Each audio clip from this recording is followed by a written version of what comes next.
Good evening and thank you for joining us in today's headline. I am Deborah Agonika. The headlines. FG sues Erufai over alleged NSA phone tapping.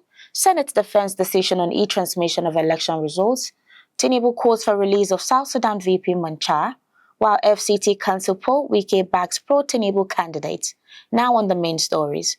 The federal government has filed a 3-count charge against former Kaduna State Governor Nasiru Erufai over alleged interception of communication belonging to Nigeria's National Security Advisor, Nuhu Ribadu.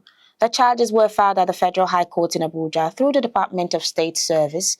Erufai had earlier claimed in an interview that he and others listened to conversations from Ribadu's phone after it was allegedly tapped by a third party. While admitting such actions are unlawful, he argued that illegal surveillance was not uncommon. The federal government, however, is now seeking legal redress over the claims. The Nigerian Senate has defended its decision to make the electoral transmission of election results discretionary rather than mandatory. It says the move was guided by empirical data and grounded in the realities of Nigeria's communication and power infrastructure. Senate leader Opeyemi Bamidele stated that the lawmakers consulted key stakeholders across the communications and power sectors before reaching this decision.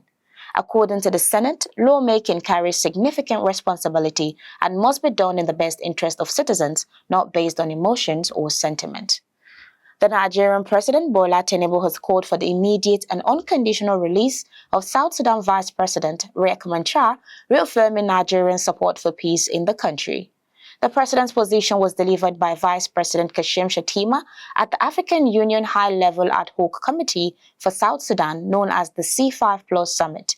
The meeting held in Addis Ababa, Ethiopia, on the sidelines of the 39th AU Assembly and was chaired by South African President Cyril Ramaphosa. President Tinubu emphasized Nigerians' commitment to the swift implementation of the revitalized peace agreement and expressed solidarity with the South Sudanese people in their pursuit of lasting peace and development. Meanwhile, the Minister of the Federal Capital Territory, Wike, says he will support only candidates aligned with President Bola Tinubu in the 2026 FCT Area Council elections. Speaking in Abuja during the 60th birthday celebration of Senator Sandy Onor, Wike described his position as a duty to the president. The FCT Area Council elections are scheduled for February 21, 2026, with major political parties expected to participate. That's it on today's headline. Stay with us for more news as it breaks, and don't forget to follow us on all of our social media handles at Hillcrest TV. Until next time, do have a good evening.